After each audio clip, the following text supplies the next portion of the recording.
નમસ્કાર, જય મહારાજ ખેડૂત મિત્રો, સ્વાગત છે તમારું ગુજરાત ખબર યુટ્યુબ ચેનલમાં। રોજ આવા નવા તાજા સમાચાર જાણવા માટે ગુજરાત ખબર યુટ્યુબ ચેનલને સબસ્ક્રાઇબ કરો અને જો તમને આજનો વિડીયો પસંદ આવે તો વિડીયોને લાઇક કરો। ગુજરાતમાં અતિ ભારે વરસાદની આગાહી, રિચાર્જના પ્લાન વધી ગયા, સુકન્યા સમૃદ્ધિ યોજના, રેશન કાર્ડ ધારકો માટે આ કરેલું આ કામ, પાન કાર્ડ ધારકો આપે ધ્યાન, આ કાર્ડ ઉપર 1.60 લાખની લોન, સોના ચાંદીના ભાવમાં ફરી ઘટાડો, ખેડૂતો માટે ખૂબ કામની જાહેરાત, લેપટોપ સહાય યોજના, પીએમ કિસાનમાં નામ રદ,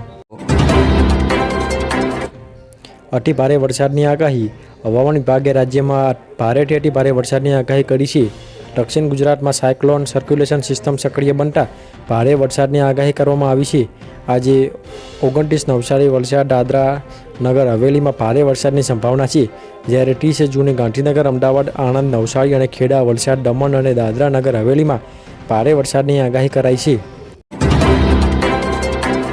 રિચાર્જના પ્લાન વધ્યા, જીઓ, એરટેલ અને વોડાફોન ત્રણેય ટેલિકોમ કંપનીઓએ તેમના રિચાર્જના પ્લાનમાં વધારો કર્યો। ત્રણેય કંપનીઓએ રિચાર્જ પ્લાનમાં 21 થી 27% રૂપિયાનો વધારો કર્યો। જીઓના 666 રૂપિયાના પ્લાનના 84 દિવસનો પ્લાન હવે 800 રૂપિયામાં પડશે। વોડાફોન, એરટેલ અને 719 રૂપિયાનો પ્લાન 859 રૂપિયામાં પડશે। આ નવા રિચાર્જ પ્લાન 3 જુલાઈ 2024થી લાગુ થશે। સુકન્યા સમૃદ્ધિ યોજના, નાણાં મંત્રાલયે એક નોટિફિકેશન જણાવ્યું, નાણાકીય વર્ષ 2024-25માં બીજા ક્વાર્ટર દરમિયાન વિવિધ નાની બચત યોજનાઓ પરના વ્યાજ દરો પ્રથમ ત્રિમાસિકના સૂચિત કરાયેલા દરો સમાન યથાવત રહેશે। સુકન્યા સમૃદ્ધિ યોજના હેઠળ થાપણ પર વ્યાજ 8.5% રહેશે। પીપીએફ પર વ્યાજ દર અનુક્રમે 7.1% રહેશે। રેશન કાર્ડ ધારકો કરેલો આ કામ, છેલ્લા કેટલાક વર્ષોમાં સરકાર દ્વારા તમામ વિભાગોને E-KYC દ્વારા ગ્રાહકોના આધાર કાર્ડ સાથે લિંક કરવાનું કામ કરવામાં આવી રહ્યું છે। તમને જણાવી દઈએ કે દેશના ગરીબ વર્ગ અને રાશન કાર્ડ તેમની ઓળખ છે, કારણ કે તેના દ્વારા તેમને દર મહિને મફત રાશન મળે છે।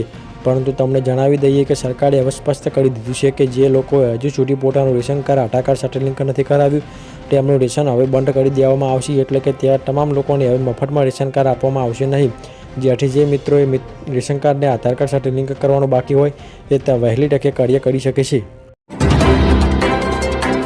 પાન કાર્ડ ધારકો આપે ધ્યાન, જે લોકોને પાન કાર્ડને આધાર કાર્ડ સાથે લિંક કરવાનું બાકી હોય તે વહેલી તકે પાન કાર્ડને આધાર કાર્ડ સાથે લિંક કરી શકે છે।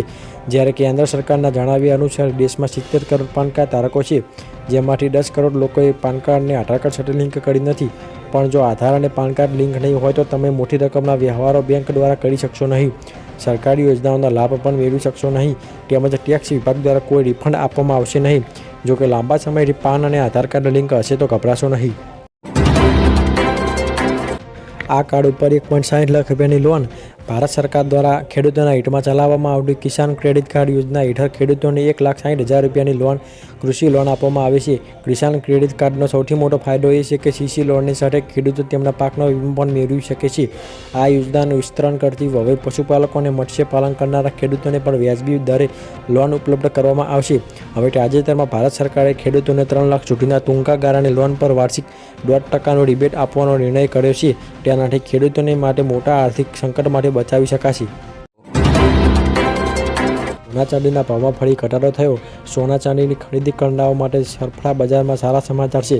સતત 4 દિવસથી બજારમાં સોના ચાંદીની ચમક ઓછી થઈ રહી છે, એટલે કે સોના ચાંદીના ભાવમાં ઘટાડો જોવા મળી રહ્યો છે। શુક્રવારે બજારમાં 24 કેરેટ સોનાનો ભાવ 71,000 રૂપિયા હતો, તેને 22 કેરેટ સોનાનો ભાવ 65,000 રૂપિયા હતો। ચાંદીની કિંમતમાં સતત ઘટાડો થઈ રહ્યો છે અને શુક્રવારે ઘટીને 86,761 રૂપિયા પ્રતિ કિલો પર આવી ગયું છે। ખેડૂતો માટે ખૂબ કામની જાહેરાત, ખેડૂતોને સરકારની દરેક યોજનાનો લાભ પહોંચાડવા માટે કિસાન કાર્ડ બનાવવામાં આવી રહ્યું છે। તેના માટે ગામે ગામ કેમ્પ લગાવવામાં આવશે, જ્યારે ખેડૂતો માટે કિસાન ક્રેડિટ કાર્ડની નોંધણી કરાવવામાં આવશે। કોઈ મુશ્કેલી ઊભી ન થાય। જો કે યોજનાની શરૂઆતથી ઉત્તર પ્રદેશથી કરવામાં આવશે, ત્યાંથી કરીને સમગ્ર દેશમાં સૌથી પહેલાં આ યોજનાનો લાભ ત્યાંના ખેડૂતોને મળશે। જણાવી દઈએ કે આ કાર્ડ માટે નોંધણી કરાવવા માટે 1 જુલાઈથી નોંધણી પ્રક્રિયા શરૂ કરી દેવામાં આવશે। જે પ્રક્રિયામાં કાર્ડ માટે ખેડૂતોની નોંધણી કરાશે તેઓ ખેડૂતોની તેમના પિતાનું નામ, ખાતા નંબર, આધાર કાર્ડ, મોબાઈલ નંબર વગેરે જેવી વિગતો અપડેટ કરી શકશે। છેલ્લા સિઝનમાં વાવવામાં પાકેલ વિગતોની માહિતી પણ મેળવવામાં આવશે। લેપટોપ સહાય યોજના 2024 હેઠળ યોગ્ય વિદ્યાર્થીઓને 40,000 રૂપિયાની નાણાકીય સહાય મળશે અને તેમને શૈક્ષણિક જરૂરિયાતોને અનુરૂપ લેપટોપ ખરીદવાની સુવિધા આપવામાં આવે છે. આ યોજનાનો લાભ લેવા માટે વિદ્યાર્થીઓએ ચોક્કસ માપદંડોને પણ પૂર્ણ કરવાનું આવશ્યક છે. તેઓ 18 થી 30 વર્ષની વચ્ચેના ગુજરાતમાં કાયમી રહેવાસી હોવા જોઈએ અને માન્ય સંસ્થામાંથી ઓછામાં ઓછું ધોરણ 12 પાસ સુધીની શૈક્ષણિક લાયકાત ધરાવતો હોવો જોઈએ.